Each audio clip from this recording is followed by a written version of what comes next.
कैसे उम्मीद करता हूँ आप सभी बढ़िया होंगे। आज मैं आप सभी के लिए केनरा बैंक से जुड़ा हुआ अहम जानकारी या आप कह सकते हैं अपडेट लेकर आया हूँ। केनरा बैंक ने मोबाइल और इंटरनेट के जरिए फंड ट्रांसफर, बैंक खाते में मिनिमम बैलेंस यानी न्यूनतम जमा, चेक के रिटर्न होने पर लगने वाला शुल्क और ईसीएस यानी इलेक्ट्रॉनिक क्लियरिंग सर्विसेज जो वास्तव में एक बैंक अकाउंट से दूसरे बैंक अकाउंट में पैसा भेजने का जो डिजिटल तरीका है, इससे जुड़ा शुल्क में बदलाव किया है। अगर आप केनरा बैंक के ग्राहक हैं या फिर केनरा बैंक में अपना खाता खुलवाने का योजना बना रहे हैं तो आपके लिए ये अपडेट काफ़ी हेल्पफुल हो सकता है। तो इसीलिए कह रहा हूँ कि वीडियो को बिना स्किप किए हुए लास्ट तक जरूर देखिएगा। वीडियो अच्छा लगेगा तो लाइक कर दीजिए, अपने दोस्तों में शेयर कर दीजिएगा ज़्यादा से ज़्यादा। और अभी तक हमारे चैनल को सब्सक्राइब नहीं किया है तो ऐसे ही हेल्पफुल अपडेटेड वीडियो पाने के लिए हमारे चैनल का सब्सक्राइब बटन दबा के और बेल नोटिफिकेशन ऑन जरूर कर लीजिएगा, ताकि मैं जो भी वीडियो लेकर अपने चैनल पर वो आप सभी तक जल्द से जल्द पहुँचता रहे। तो चलिए आज की वीडियो में आगे बढ़ते हैं, कुछ नया सीखते हैं, कुछ नया जानते हैं। गाइस, बैंक ने अपनी कुछ सेवाओं पर शुल्क में बदलाव किया है। बैंक के जिन सेवाओं शुल्क में बदलाव हुए हैं वो नॉन क्रेडिट और नॉन फॉरेक्स सर्विसेज है, जैसे कि चेक के रिटर्न होने पर लगने वाला शुल्क, ईसीएस डेबिट रिटर्न पर लगने वाले शुल्क, खाते में मिनिमम बैलेंस यानी कि न्यूनतम राशि का सीमा से कम पैसे रखने पर शुल्क, लेजर फोलियो शुल्क, इंटरनेट और मोबाइल बैंकिंग सर्विस के जरिए फंड ट्रांसफर पर लगने वाले शुल्क में बदलाव किया है। चेक के रिटर्न होने पर लगने वाला शुल्क, अगर तकनीकी वजह से चेक रिटर्न होता है तो उस पर ग्राहक को कोई शुल्क यह देना नहीं पड़ेगा, यानी कोई चार्ज देना नहीं पड़ेगा। आप एक भी रुपया आपको नहीं देना पड़ेगा।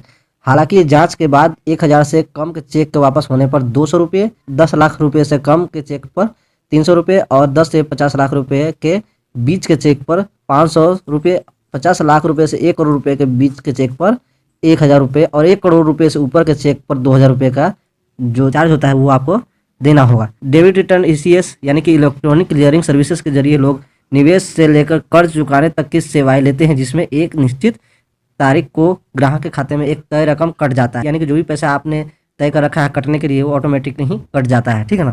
कई बार खाते में पैसा न होने पर पैसा नहीं कट पाता है, जिस पर बैंक चार्ज लगाते हैं। ईसीएस डेबिट के रिटर्न पर अगर रकम 1000 रुपये से कम है तो 300 रुपये, अगर 1000 रुपये से 5000 रुपये के बीच है तो 400 रुपये, 5000 से 10,000 रुपये बीच है तो 450 रुपये, 1 लाख से कम लेकिन 10,000 से ज़्यादा के ईसीएस डेबिट रिटर्न पर 475 रुपये का जो लगभग मैं बता रहा हूँ आप सभी को, ये एग्जैक्ट मतलब कैलकुलेशन नहीं है, लगभग मैं आप सभी को बता रहा हूँ कि इतना आप सभी को देना हो सकता है। बैंक खाते में जो आपका मिनिमम बैलेंस रखने पर ग्रामीण इलाकों में 500 रुपये, कस्बों और छोटे शहरों में 1000 रुपये और जो मेट्रो सिटी होते हैं यानी कि महानगरों में 2000 रुपये शुल्क लगेगा। वहीं किसी महीने औसत बैलेंस न रखने पर शहरों में 45 रुपये से लेकर 2000 रुपये तक का फीस लगेगा, जिस पर जीएसटी भी लगेगा। वही कस्बों और छोटे शहरों में 45 रुपये से लेकर 1000 रुपये और जीएसटी। वहीं गाँव में 45 रुपये से 499 रुपये तक का जो पैसा है आपको देना पड़ सकता है। मोबाइल और इंटरनेट के जरिए फंड ट्रांसफर पे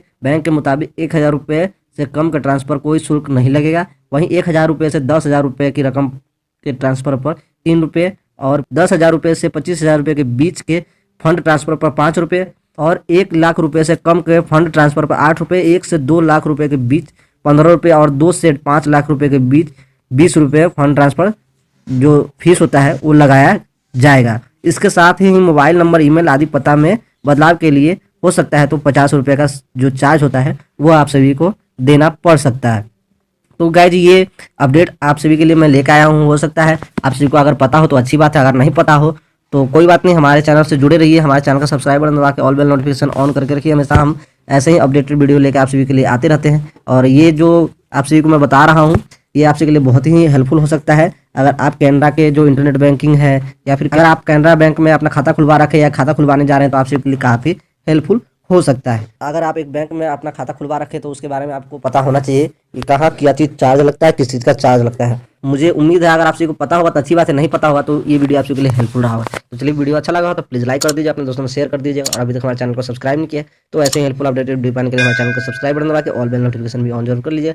चलिए अगले वीडियो में फिर मिलते हैं एक नए टॉपिक, एक नई जानकारी से। तब तक टेक केयर, बाय बाय, जय हिंद।